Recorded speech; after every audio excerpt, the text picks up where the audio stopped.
खबर इंदौर से है, जहां लव जिहाद में फंडिंग के मामले में एक बड़ा अपडेट सामने आया है। आरोपी अनवर कादरी से पूछताछ लगातार जारी है और इसके साथ साथ अनवर कादरी की बेटी आयशा से भी अब पूछताछ होगी।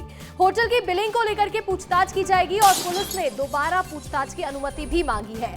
काठमांडू के होटल में आयशा के अकाउंट से बिल पेमेंट्स हुए थे, जिसको लेकर के पूरी जांच पड़ताल में पुलिस जुटी हुई है और इस मामले में अब आयशा से भी पूछताछ होगी।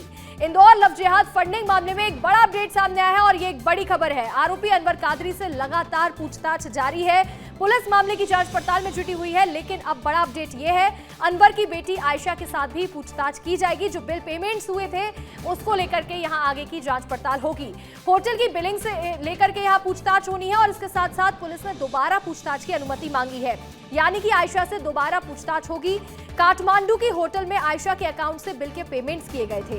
काठमांडू की होटल में जिस दौरान ठहरे हुए थे तो आयशा ने पेमेंट्स किए थे और इसको लेकर के अब आगे की पूछताछ होगी। पूछताछ की जा रही है। नेपाल में मनाजुद्दीन नामक व्यक्ति की सिम को भी उसने तोड़ दिया और अपने नाम से एक नई सिम कर दी थी। तो इसमें मनाजुद्दीन कौन है, इसके बारे में पता लगाया जा रहा है, उसके भी पूछताछ की जाएगी इस मामले में।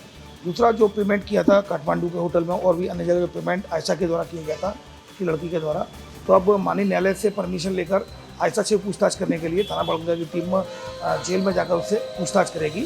अभी 2 दिन की पुलिस रिमांड पर और है, 3 तारीख तक की पुलिस रिमांड पर है और हो सकता है कि इसमें पुलिस रिमांड और माननीय न्यायालय से के समझ पेश किया जाकर पुलिस रिमांड और बढ़ाई जाए।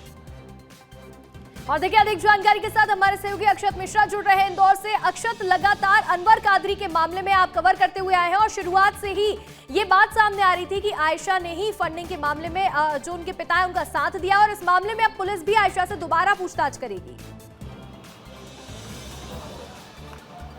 जी बिल्कुल अंशिका, देखिए काफ़ी लंबे समय से ये चर्चा थी कि लव जिहाद फंडिंग के आरोपी भगोड़ा पार्षद अनवर कादरी की जो बेटी हैं आयशा कादरी, वो कहीं ना कहीं इस पूरे केस में मिली हुई थी। लेकिन बाद में उनके जो परिजन है वो इससे खंडन करते हैं, बड़ा एक आंदोलन करते हैं। लेकिन वही बात सामने निकल कर आती है कि आयशा कादरी जो हैं, जब अनवर कादरी फरार चल रहे थे, काठमांडू के होटलों में जब वो रुके हुए थे, तो जितने बिल पेमेंट्स हुए थे सब कुछ आयशा कादरी ने किए थे और वो लगातार संपर्क में थी, जिसको लेकर पुलिस ने उन्हें गिरफ्तार भी किया था। लेकिन बाद में उन्हें कोर्ट से जमानत मिल गई थी। लेकिन अब जो बड़ी अपडेट इस केस में निकलकर सामने आ रही है कि पुलिस अब वापस आयशा कादरी पर तलब कर सकती है, आयशा कादरी को वापस पूछताछ के लिए बुला सकती है, क्योंकि पुलिस को ऐसा लगता है कि काफ़ी और भी अहम जानकारियां हैं वो आयशा कादरी बता सकती हैं। 3 दिन पहले अनवर कादरी जो हैं वो वकील के भेष में कोर्ट में आते हैं और पेश हो जाते हैं, जिसके बाद वो अभी रिमांड पर हैं। लेकिन उनकी रिमांड भी, मैं आपको एक बड़ी बात बता दूं अंशिका, उनकी जो रिमांड है वो भी पुलिस बढ़ाने की पूरी कोशिश करेगी कि अनवर कादरी की रिमांड जो है वो बढ़ जाए और आयशा कादरी को वापस बुलाकर उनसे भी पूछताछ करी जाए, ताकि इस केस की जो गुत्थियां हैं वो सुलझ सकें।